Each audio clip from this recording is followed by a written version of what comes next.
오늘 본문 말씀은 그 유명한 마르다와 마리아 두 자매의 이야기입니다. 38절을 보면 그들이 길 갈 때 이런 표현들이 있어요. 많은 신학자들이 이 길은 예수님께서 십자가를 지시기 위해 예루살렘 성으로 가시던 길이었을 거라 생각합니다. 그러면 이 이야기는 누가복음의 후반부에 나와야 하는 거 아닌가? 그렇게 생각하실 수도 있습니다. 만일 시간적 순서에 따라서 기록했다면 그래야 하죠. 그러나 누가복음은 이 누가는 누가복음을 기록하면서 때로는 시간적 흐름이 아닌 신학적 메시지를 보다 분명하게 전달하기 위해서 순서에 매이지 아니하고 기록한 경우가 더러 있다는 거예요. 바로 마르다와 마리아 이야기가 그 경우입니다. 여하튼 예수님은 그렇게 제자들과 함께 길을 가시다가 한 마을에 들어가시게 되셨습니다. 본문에는 이 장소가 어디인지 특정되지는 않았지만 요한복음을 따르면 이 마을은 예루살렘과 아주 가까운 곳에 위치한 베다니였을 거예요. 마르다는 예수님과 제자들이 자신의 마을로 들어오시게 됨을 보았어요. 버선발로 뛰어나가 예수님을 영접하고 자기 집으로 맞아들이죠. 마르다는 예수님 일행을 초대하기로 마음먹은 그 순간부터 바빴을 거예요. 음식 대접하는 것이 보통 신경 쓰이는 게 아니잖아요. 메뉴 선정하는 것도 힘들고요. 재료 손질하는 것도 보통 일이 아니었을 거예요. 그 가운데 마르다를 본 것입니다. 마르다가 마리아를 본 거예요. 마르다는 지금 눈썹 휘날리도록 일을 하고 있는데 자기 자신의 동생인 마리아는 예수님 발치에 앉아 있어요. 예수님 발치에서 머리를 귀에 이렇게 꽂고요. 하시는 말씀 받아 적기도 하면서 예수님께서 말씀하실 때 놀라기도 하고 웃기도 합니다. 마르다 입장에선 여러분 짜증나죠. 신경질 나지 않겠습니까? 그래서 예수님께 저 혼자 일하는 것 안 보이나요? 제 동생에게 말씀하셔 저를 좀 돕게 해주십시오 하고 요청해요. 그러나 예수님은 이 마르다의 요청을 들어주지 않으십니다. 오히려 마리아는 좋은 편을 택했다 말씀하시죠. 이것이 여러분 오늘 본문의 전체적인 줄거리입니다. 이 본문은 우리로 하여금 봉사보다 중요한 것이 예수님과의 관계다는 교훈을 주고 그렇기 때문에 봉사는 무시하더라도 관계에 집중해야 된다. 이 적용점을 갖게끔 합니다. 그런데 여러분 우리가 이 말씀의 적용점을 성급하게 일반화해서는 안 돼요. 사실 여러분 그 실수를 하지 않게 하기 위해서 누가는 자비를 베푼 사마리아 사람 이야기와 짝을 이루어서 오늘 본문을 기록하고 있습니다. 좀 전에 누가는 시간적인 순서에 의하지 않고 신학적인 흐름을 유지하기 위해서 오늘 본문을 여기에다가 기록했다고 했잖아요. 바로 그 이유 때문이에요. 여러분 누가복음 10장 23절과 24절을 보시게 되면 예수님께서 제자들에게 이런 말씀을 하세요. 너희가 보는 것을 보는 눈은 복이 있도다. 쉽게 말해서 하나님의 나라를 보게 되는 은혜가 있다는 말입니다.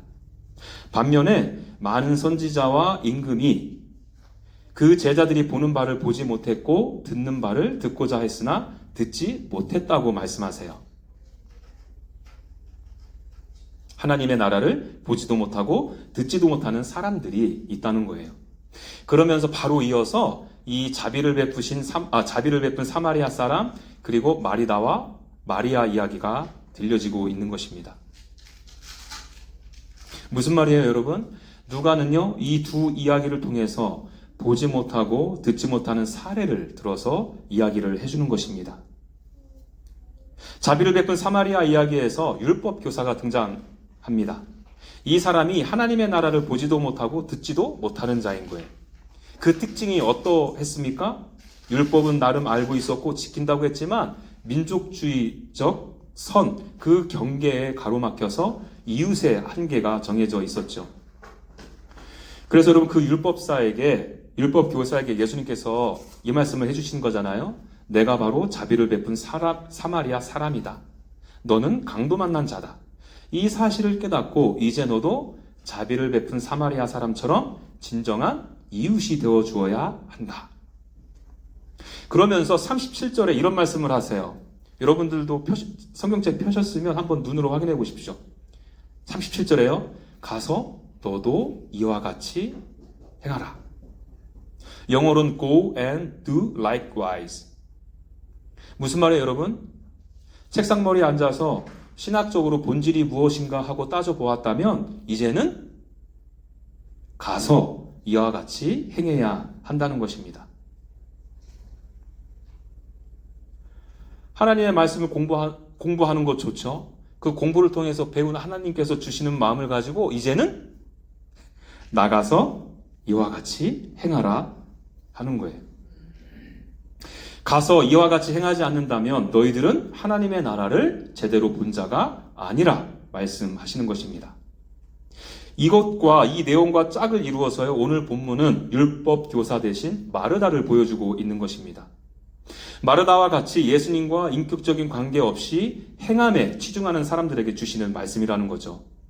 그래서 여러분 39절 말씀을 보시면 주의 발치에 앉아 그의 말씀을 듣더니 이 말씀이 있어요. 영어로는 sat at the Lord's feet 이렇게 번역했습니다. 마르다는 예수님과 인격적인 관계 없이 일하는 것으로 자기 자신의 정체성을 세우려 했어요. 이 모습도 하나님의 나라를 제대로 보지 못한 자의 특징이라는 것입니다. 율법 교사에게는 올바른 믿음에 대한 합당한 행위, 행동을 요구하셨다라면 마르다에게는 그 행동에 올바른 근거를 제공하는 믿음을 강화하라는 요구였습니다. 이를 위해서 주의 발치에 앉아 그분의 말씀을 들어야 한다. 이렇게 말씀해 주시는 것이죠. 여러분 말장난 같지만 이 들음과 행함, 다시 말해서 예수님과의 관계, 봉사는요 따로 떼어서 생각할 수 없어요. 무엇이 덜 중요하고 무엇이 더 중요한 이렇게 구분 지어질 수 없는 이야기인 것입니다. 예수님과의 관계와 봉사는 하나인 거예요. 마치 동전과 같죠. 믿음은 들음에서 나고 믿음으로 말미암아 의롭다 칭함을 받는다 했습니다. 그리고 여러분 다른 성경에는 무엇이 강조됩니까? 행함이 없는 믿음은 죽은 믿음이다. 여러분 이 표현이 다른 표현이지만 다 같은 의미인 것이에요. 저는 저녁마다 하음이에게 이런 말을 합니다. 하음아, 저녁 먹어. 하음이는 제 이야기를 듣죠. 이 들었음에 대한 올바른 반응은 식탁으로 와서 저녁을 먹음으로 드러납니다. 이게 제 이야기를 제대로 들은 것이죠. 만일 대답만 맹꽁이처럼 네 하고 식탁으로 오지 않으면 어떻게 되겠습니까? 그런 저는 하음이에게 이런 말을 합니다. 하음아, 왜 이렇게 내 말을 안 들어? 여러분 실제로 우리 하음이가 이 소리를 못 들어서 안 들려서 제가 이런 말 하는 것 아니지 않습니까? 들었으나 행하지 않았기 때문에 왜 내 말을 안 듣느냐고 말하는 거예요.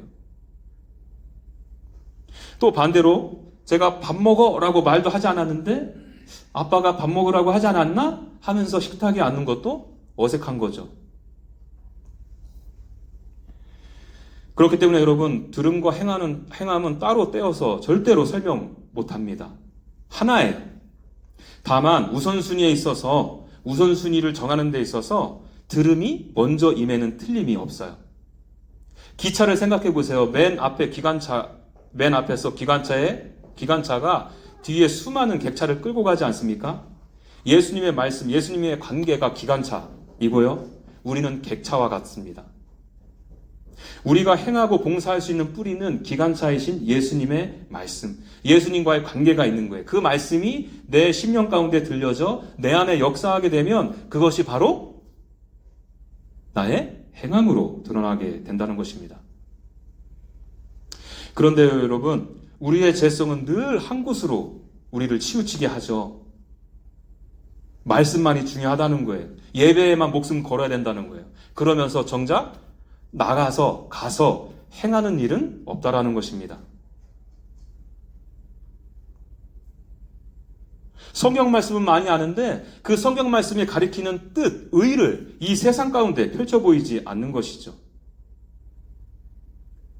그리고 반대로는요, 나 예수님 다 알아, 하나님 다 알아 하면서 무작정 행위로 옮겨요. 그 일과 그 섬김을 통한 하나님의 마음과 뜻이 무엇이 있는지 알아보려 하지 않죠. 여러분, 보여지는 모양새는 달라도요, 뿌리는 다 같은 뿌리인 거예요. 하나님의 나라를 제대로 보지 못한 모습에서 나오는 결과물들인 것입니다. 여러분, 이러한 배경 지식을 가지고 오늘 본문을 좀 이제 들여다보겠습니다. 앞서 말씀드린 대로 마르다가 일한 것, 섬긴 것 자체는요, 결코 잘못된 것이 아니에요. 문제는 무엇이냐? 그 마르다의 마음의 동기와 마음의 상태에 무슨 문제가 있었다라는 것입니다. 한번 확인해 볼게요. 우리 40절 말씀 다 같이 읽습니다. 40절 말씀 시작. 마르다는 준비하는 일이 많아 마음이 분주한지라 예수께 나와 이르되 주여 내 동생이 나 혼자 일하게 두는 것을 생각하지 아니하시나이까 그를 명하사 나를 도와주라 하소서.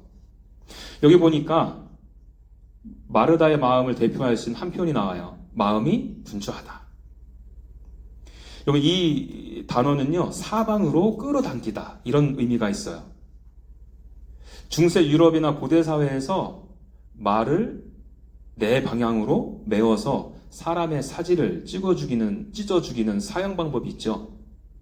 여러분, 이게 딱 그거예요. 마음이 그렇게 여기저기 붙들려서 일에 의해 갈기갈기 찢겨졌다는 말입니다. 왜 그랬을까요? 여러분, 이것을 헤아려 보기 위해서는 마르다가 예수님을 환대한 동기를 좀 생각해 볼 필요가 있어요. 먼저는 이 마르다는 예수님을 사랑했기 때문에 그렇게 환대했을 것입니다. 그런데 여러분, 우리가 간과하지 말아야 될 것도 있어요. 당시 사회 특성을 살펴봐야 하는데 그 고대 근동에서는 이 손님을 환대하는 것이 사회적인 통념이었어요. 지금도 그런다고들 그래요. 그 지역에 선교 가신 분들의 이야기를 들어보면요, 복음을 증거하러 그 동네로 들어가게 되면 그렇게 그 동네 사람들이 자기 자신들을 환대하며 맞아준다고 합니다. 그 이유가 뭔가 하고 보니까 고대 근동 지역은 길이 험하고 강도의 위험이 많아서 나그네가 돌아다니는 것을 생명의 위협을 초래할 수 있다는 거예요. 때문에 환대는 공동체가 상호 의존하며 살아가는 안전 네트워크와 같았다는 겁니다. 아울러서 종교적으로도 이 환대는요, 의로운 행위라 여겨졌어요. 나그네를 맞이하고 보호하는 것은 하나님께 인정받는 덕목이었다는 거죠.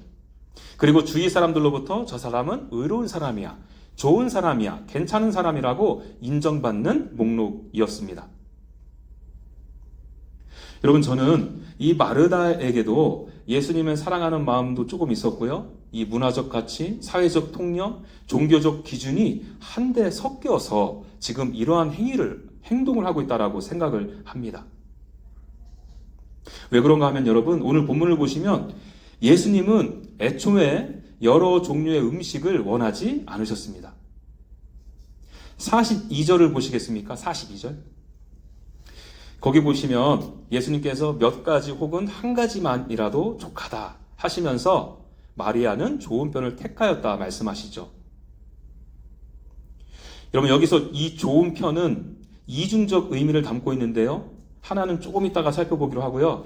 여기서 말하는 좋은 편에서 편은 포션이라 해서 하나의 디시, 하나의 음식이라는 의미가 있어요. 그래서 피츠마이어라는 신학자는요, 그의 주석에서 쪽 포션은 식사 때 먹는 음식의 일부를 뜻한다, 그렇게 설명을 합니다. 무슨 말이에요?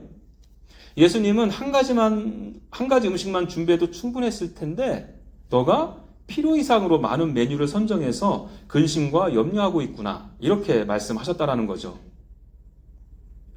그러고 보니까 여러분, 예수님께서 마르다가 집에 가신다고 하셨나요? 예수님은 오늘 본문 말씀을 보시면 그냥 그 동네에 들어가셨어요. 마르다가 예수님을 자기 집으로 영접했습니다. 그리고 예수님께서 그런 마르다에게 나 이것도 먹고 싶어, 저것도 먹고 싶어, 이것저것 해줘 하고 부탁했습니까? 아니에요. 자기 자신이 오바해서 칼수제비도 만들고 냉면도 만들고 삼겹살도 굽고 하겠다고 메뉴를 선정한 거예요. 예수님께서 시키지도 않았는데 이 정도는 해야 하나님께 인정받고 주위 사람들로부터 인정받을 수 있지 한 것입니다. 당시 사회의 통념과 종교성의 영향을 받아서 자기 자신 스스로가 기준을 세우고 자기 방법대로 준비한 거예요. 여러분, 이것이 예수님을 사랑하는 마음과 한데 뒤섞인 것입니다. 여러분, 이렇게 내 기준, 내 생각으로 내 능력 밖의 일들을 벌려놓았으니까 감당이 되겠습니까? 예, 마음이 갈기갈기 찢겨질 수밖에 없죠. 이런 마음으로 마르다는 예수님께 주님, 내 동생이 나 혼자 일하게 두는 것을 두지 마시고 가서 좀 나를 거들어 달라고 얘기 좀 해주세요 하고 요청하잖아요. 여러분, 이 마르다의 요청에는 마음이 갈기갈기 찢겨졌을 때 나타나는 특징이 드러나요. 첫째는요, 자기 의를 자랑한다는 것입니다. 여러분, 생각해 보세요. 사실 마르다가 마리아에게 개인적으로 불만이 있었다라면 마리아를 조용히 불러서 도와달라고 하면 해결될 문제였어요. 그런데 굳이 예수님께 하소연하는 이유는 어디에 있겠냐는 거예요. 여러분, 이 하소연 안에는 주님, 내가 얼마나 열심히 주님을 위해서 일하는지 좀 보십시오. 여러분, 이런 와중에도 자기 자신의 봉사, 의를 은근히 자랑하려는 것입니다. 그럼 우리도 봉사하다가 봉사하는 분들끼리 문제가 생겼어요? 그러면 직접 찾아가서 해결하면 되는데 굳이 이 내용을 기도 제목 나눈다 하면서 목회자들에게 찾아가서 나누지 않습니까?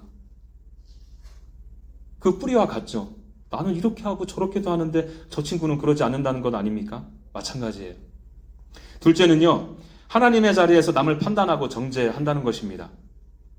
마르다는 지금 예수님께 마리아에게 명해서 나를 도와주게 하소서 이렇게 예수님께 명령조로 말합니다. 마르다와 예수님과의 이 관계에 있어서 주객이 전도된 것 아닙니까? 판단하시는 분은 예수님이지 마르다가 아니잖아요. 그런데 지금 자기 자신이 판단하고 예수님께 원망하고요, 예수님을 가르치려 들고 고치려 하고 있다는 거예요. 내 소견에는 마리아가 틀리고 예수님도 틀리다, 내가 옳다 하는 것입니다. 여러분, 생각해 보세요. 만일 예수님께서 마르다의 요구를 들어주셔서 마리아가 마르다를 도와주게 되었다면 어떤 일이 벌어지는 것입니까? 마리아는 이 좋은 편을 빼앗기는 거예요. 예수님의 발치에서 예수님의 말씀을 들으며 사귀고 교제하는 것을 빼앗기게 되는 것입니다. 누구 때문에요? 예, 마르다 때문에요. 여러분, 이렇게 자기 중심성에서 비롯된 봉사, 섬김이 이래서 무서운 것입니다. 먼저는요, 내 마음을 산상조각 나게 하고요, 예수님을 원망하고 불평하게 하고요, 옆에 있는 가족과 같은 식구를 정죄하고 판단하게 만들죠. 그래서 그 식구가 주님과의 사귐과 깊은 교제에 있는 그것을 빼앗아 버리게 된다는 것입니다. 이런 마르다에게 예수님께서 말씀하세요. 42절도 함께 읽습니다. 시작. 몇 가지만 하든지 혹은 한 가지만이라도 족하니라. 마리아는 이 좋은 편을 택하였으니 빼앗기지 아니하리라 하시니라. 좀 전에 이 좋은 편에는 이중적인 의미가 있다고 했잖아요. 앞에서는 한 접시, 디시를 의미한다 말씀드렸습니다. 다른 하나는요, 이 단어 안에 무슨 의미가 있느냐? 분깃이라는 의미가 있어요. 시편 119편 57절에 보면 여호와는 나의 분깃이시니 나는 주의 말씀을 지키리라 하였나이다. 이 말씀을 보면 분깃과 말씀이 서로 교차적으로 사용되고 있습니다. 이 고백은 무슨 고백이냐면 하나님이 나의 몫입니다. 하나님의 말씀이 나의 몫입니다. 이 고백인 것입니다.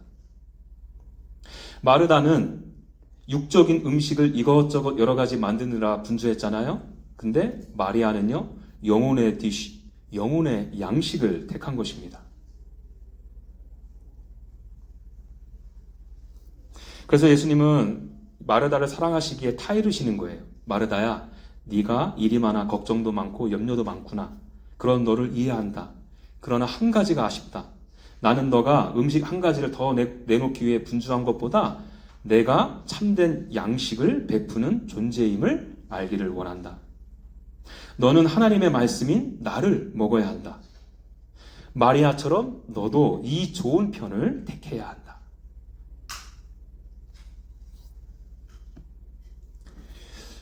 여러분, 이 말씀을 가지고 우리들의 마음을 비추어 봤으면 좋겠습니다. 혹시 요즘 여러분들 마음이 좀 분주하신가요? 교회 개척한다고 해서 나름 교회를 위해서 헌신도 하고 봉사도 하고 있다고 생각하는데 혹시 마음이 갈기갈기 찢겨져 계시지는 않으신가요? 그로 인해 이 상황을 만드신 하나님을 탓하고 다른 사람들에게 원망하지는 않으십니까? 제가 그랬거든요. 우리들의 일상의 삶은 어떻습니까? 세상은 우리로 하여금 이런저런 선들을 만들어 놓죠. 이 정도 되는 차는 끌고 다녀야 된다. 이 정도 되는 집은 살아야 된다. 내 자식은 이래저래 하고 이런 일들을 이루어 나가야 된다.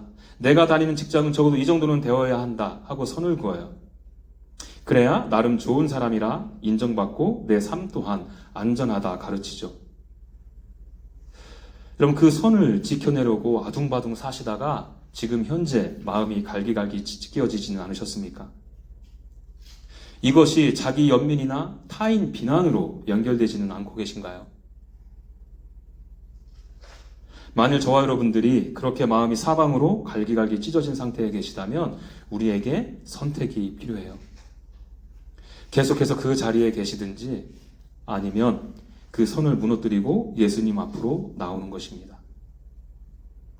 이것이 우리에게 좋은 편, 그 한 가지인 것이에요. 사실 말이 쉽지, 내가 지금 마음 가운데 분주함이 있어요. 갈기갈기 찢겨졌어요. 그런 가운데 이 좋은 편을 택하라는 이 겉면의 말도 사실은 제대로 들리지 않을 거예요. 그렇지 않습니까? 나는 지금 이런 사람, 저런 사람, 상황과 환경 때문에 예수님께 삐져 있잖아요. 예수님께 뭐라고 지금 나무라고 있거든요. 그런데 어떻게 내가 그 예수님 앞에 나올 수 있겠어요? 쉽지 않아요. 그런데 여러분, 주님께서 저와 여러분들에게 오늘 이 자리에 그 은혜를 주셔서 저와 여러분들이 주님의 발 아래로 나오는 은혜가 있기를 바랍니다. 예수님과의 관계를 위해 힘을 쏟으시기 바랍니다. 그러기 위해서 다른 데 힘을 쏟을 것이 아니라 하나님의 말씀이 기록된 성경을 읽고 묵상하십시오. 그 말씀을 가지고 기도하십시오. 영의 양식과 영적인 호흡을 해야 우리도 살지 않겠어요? 그리고 여러분, 이 말씀을 가지고 한 가지 더 생각해 보죠. 우리가 만일 유대인 또는 랍비의 전통을 따르는 자라면 우리들의 눈에 상당히 거슬리는 표현이 하나 있어야 합니다. 그 표현이 뭔가 하면 39절에 나오는데요. 제가 읽어드릴게요. 그에게 마리아라는 동생이 있어 주의 발치에 앉아 그의 말씀을 듣더니.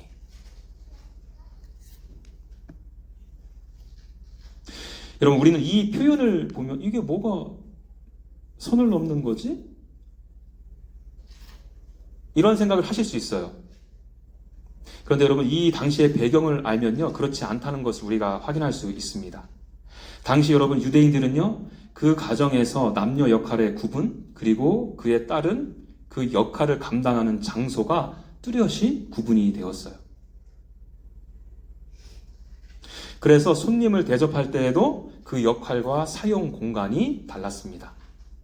여성은 주방과 같은 가사 공간에 주로 머물렀고요. 남성은 손님을 초대하는 역할을 하거나 거실에서 그 초대한 손님과 함께 식사를 하며 외적 환대를 수행해야 했습니다. 여러분, 이런 관점에서 주의 발치에 앉아 그의 말씀을 마리아가 들었다는 거예요. 예, 선을 넘는 행동이었죠. 마리아는 당연히 마르다를 도와서 주방에서 일을 해야 했고요. 이들에게는 오라버니 나사로가 있었잖아요. 사실은 이 나사로가 예수님의 발 앞에 앉아서 예수님을 환대해야 했다는 것입니다. 그런데 여러분, 잘 보세요. 오늘 본문에서 나사로라는 이름은 나오지도 않아요. 예수님을 영접해야 되는 것도 나사로였고요. 그 거실에서 예수님을 대접해야 되는 것도, 환대해야 되는 것도 나사로였어요. 예수님께서 여자의 집에 가셨다는 것, 여자가 예수님의 발치에 있었다는 것 자체가 큰 충격인 것입니다. 누가는 지금 의도적으로 이걸 밝히고 있는 거예요. 그리고 여러분 더 나아가서요. 누가가 사용한 예수님의 발치에서 말씀을 들었다. 이 표현은요. 크게 두 가지 의미를 담고 있습니다. 하나는 구원을 얻은 존재를 의미하고요. 다른 하나는 예수님의 제자가 되었다는 것을 의미해요. 사실 이 표현은 같은 말이에요. 복음서에서 제자는 어느 특별한 그룹을 말하는 것이 아니고요. 구원받은 사람들을 의미하거든요. 누가가 쓴 누가복음에요. 예수님의 발치라는 표현이 여러 번 등장하는데 그 중에서 제가 한 구절만 소개해 드립니다. 누가복음 8장 35절이에요. 거기 보시면 귀신 나간 사람이 예수님의 발치에 앉아 있었다. 이런 표현이 있어요. 그런데 이 그림을 사람들이 어떻게 해석하느냐? 바로 다음 절인 8장 36절에 보시면요. 귀신 들렸던 자가 어떻게 구원받았는지를 본 자들이. 귀신 들린 사람이 귀신 나가게 된 사건은요. 단순히 귀신 나간 사건뿐만이 아니라 한 영혼이 하나님께 받아들여진 사건이라는 것입니다.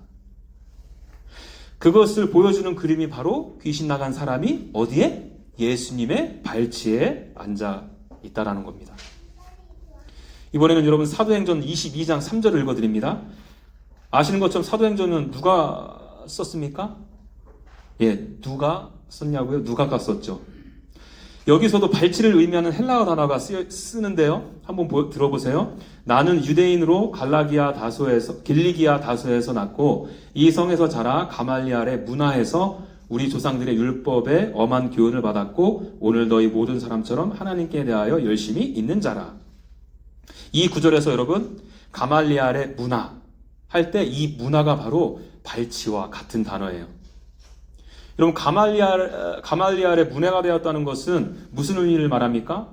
가말리알의 제자가 되어서 랍비가 되려고 준비를 하는 사람을 가리키는 거죠. 이 단어를 지금 누구에게 사용하고 있어요? 마리아에게.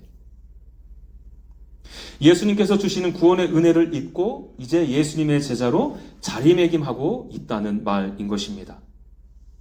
비록 예수님의 12제자 안에는 포함되지 않았습니다만 예수님의 제자로 당당히 그 이름을 올리고 제자로서의 삶을 살아가고 있는 그림인 것이에요.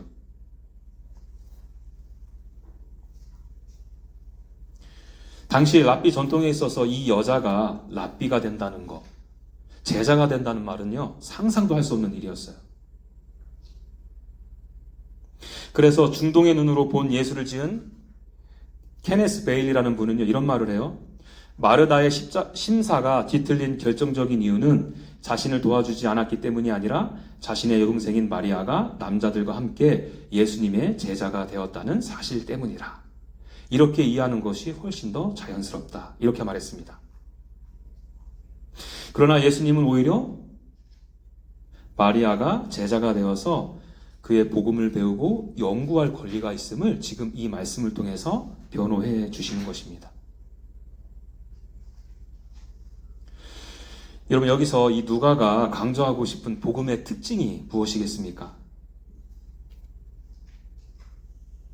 복음의 확장성입니다. 기존의 전통과 문화라는 거대한 장벽과도 같았던 그 선을 허물어뜨리고 그 범위를 완전히 넓혀 놓았다는 거예요.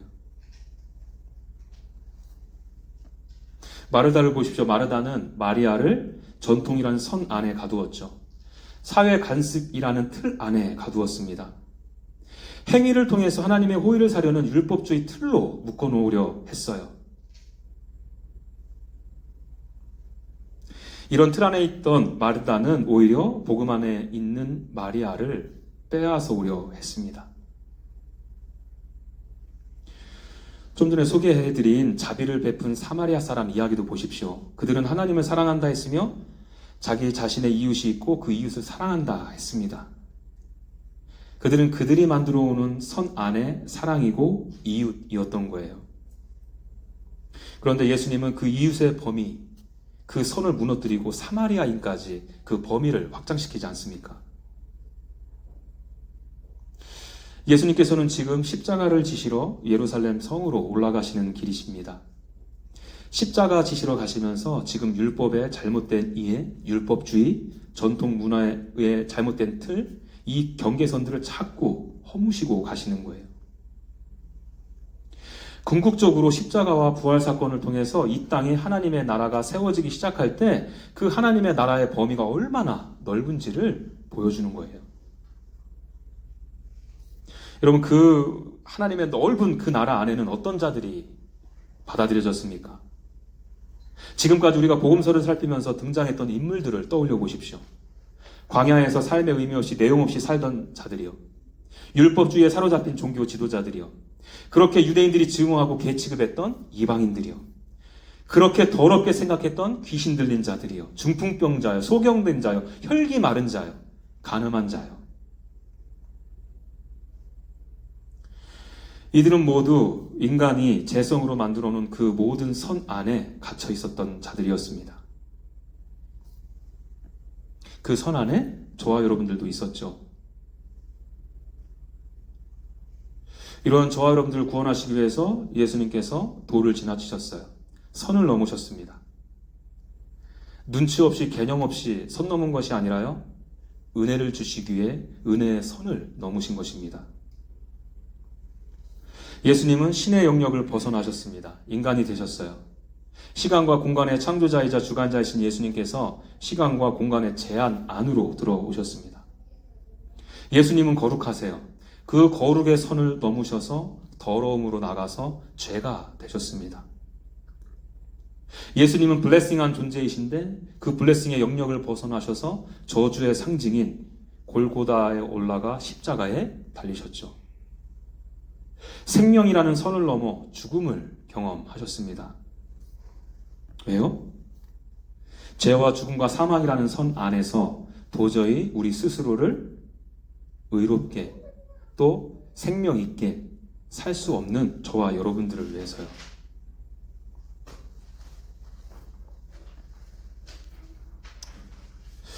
여러분, 우리도 이렇게 예수님께서 선 넘으셔서 하나님의 나라로 받아들여진 존재라면 이 세상을 바라보는 눈, 영혼들을 바라보는 눈이 이제는 조금 더 넓혀져야 되지 않겠습니까? 저를 포함해서요, 가만히 보면 기독교인들만큼 폐쇄적인 공동체도 없는 것 같아요. 우리라는 이 바운더리가 너무나도 비좁습니다. 민족과 민족, 높고 낮음, 부자와 가난함, 능력자와 무능력 사이에 자꾸 선을 그어요. 예수님은 그 선을 허무셨는데 우리가 자꾸 다시 그 선을 그어 놓는다는 말입니다.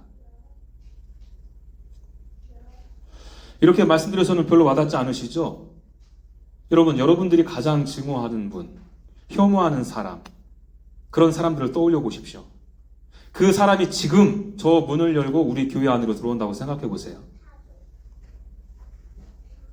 나와 그 사이에 내가 그어 놓았던 선을 허물고 그를 영접하실 수 있겠냐는 거예요.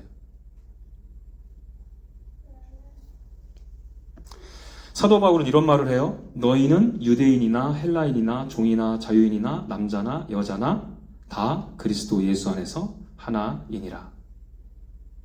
사도 바울이 이 말을 할 수 있었던 것은 선 넘으신 예수님을 깊이 경험했기에 이 말을 했던 것이고 이 말을 행동으로, 삶으로 옮겨내지 않았을까요? 여러분, 우리도 우리가 만들어 놓은 선에 갇히지 않기를 바랍니다. 그 선을 허물고 오히려 넘나들어야 돼요. 그래야 가서 이와 같이 행할 수 있습니다. 그럼 이것이 마르다와 마리아의 이야기에서 우리에게 두 번째 주는 말씀인 것입니다.